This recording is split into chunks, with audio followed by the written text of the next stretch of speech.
This is Boats of the Thousand Islands, the show about every kind of watercraft on the Great St. Lawrence River. Your hosts are Robbie and Terry, both 15. Every week they break it down so you actually get it. The show about every kind of watercraft on the Great St. Lawrence River. I'm Terry. And I'm Robbie, and today we're talking about electric boats, the ones that sneak up on you so quietly you barely know they're there. Which, if you're a heron standing in the shallows, is probably terrifying. Or actually great, because the heron doesn't bolt before you get close enough to see it properly. That's the whole promise of electric boats. Less noise, less smell, more nature, more fun. And they've been around way longer than most people think. The first practical electric boat was demonstrated back in 1881. 1881. That's before gasoline engines were even on boats.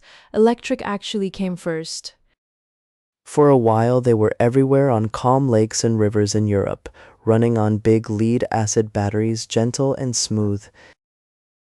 Then gasoline showed up and basically stomped all over that whole quiet revolution. Gasoline had more range, refueled fast, and powered bigger boats. Electric kind of retreated to golf carts and forklifts for about a century.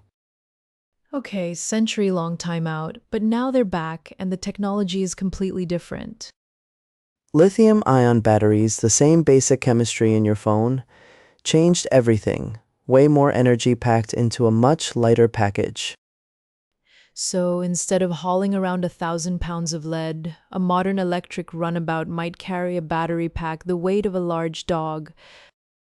A large, very expensive, very powerful dog that can push you across the water at serious speed. How serious are we talking? Some electric performance boats now hit over 80 kilometers per hour, and the Hinckley Dasher, a gorgeous electric yacht, cruises quietly at around 15 knots all day. 15 knots is about 28 kilometers per hour, not racing fast, but absolutely lovely afternoon on the river fast. And the whole time you hear basically nothing except water against the hull. No engine rumble, no exhaust fumes drifting back into your face.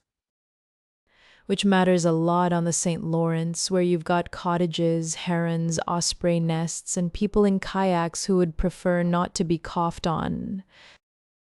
The noise reduction is actually huge.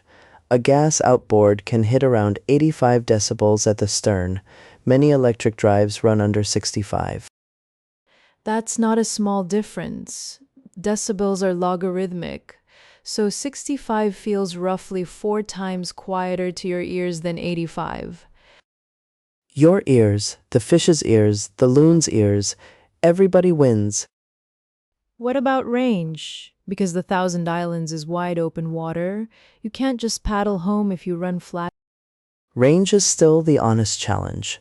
Most recreational electric boats today get somewhere between 30 and 80 kilometers on a full charge, depending on speed and load. That's fine for a day trip around the islands, but not a long cruise from Kingston to Brockville without a plan. Which is why charging infrastructure is the piece that still needs to catch up. More marinas are adding dockside charging stations, but it's patchy. Think of it like the early days of electric cars. The technology worked, but finding a charge away from home was an adventure. The good news is that overnight charging at your home dock is genuinely simple. You plug in like a phone, wake up, full battery, And the operating costs are dramatically lower. Electricity per kilometer is a fraction of what gasoline costs, and electric motors have almost no moving parts to wear out. fewer oil changes, fewer impeller replacements, fewer mornings staring at a motor that won't start while everyone else is already in the water. I feel like that last one was personal, Robbie. It was very personal. Moving on. Solar is also entering the picture. Some electric boats have panels built right into the canopy, topping up the battery all day in the sun. On a bright St. Lawrence summer day that can add a meaningful chunk of range just sitting there, free kilometers from the sky. There's even a growing racing series called the E1 series, fully electric race boats, foiling above the water, nearly silent at high speed. Foiling electric race boats. The future arrived and it is extremely cool. The St. Lawrence itself is actually a great environment for electric boating, lots of sheltered passages between islands, manageable distances, gorgeous scenery you actually want to hear. And the river has some of the strictest no-wake and protected zones in Canada, where a quiet electric haul just makes so much more sense. Parks Canada manages a lot of the Thousand Islands National Park water, and quieter boats genuinely reduce stress on wildlife and underwater habitats. Less prop noise means less disruption to fish spawning, less shoreline erosion from wake in sensitive areas, less everything bad basically. Obviously, the full environmental picture includes how the electricity is generated. Hydro and nuclear are great, coal not so much. Ontario's grid is actually among the cleanest in North America, over 90% low carbon most hours, so charging a boat here is about as green as it gets.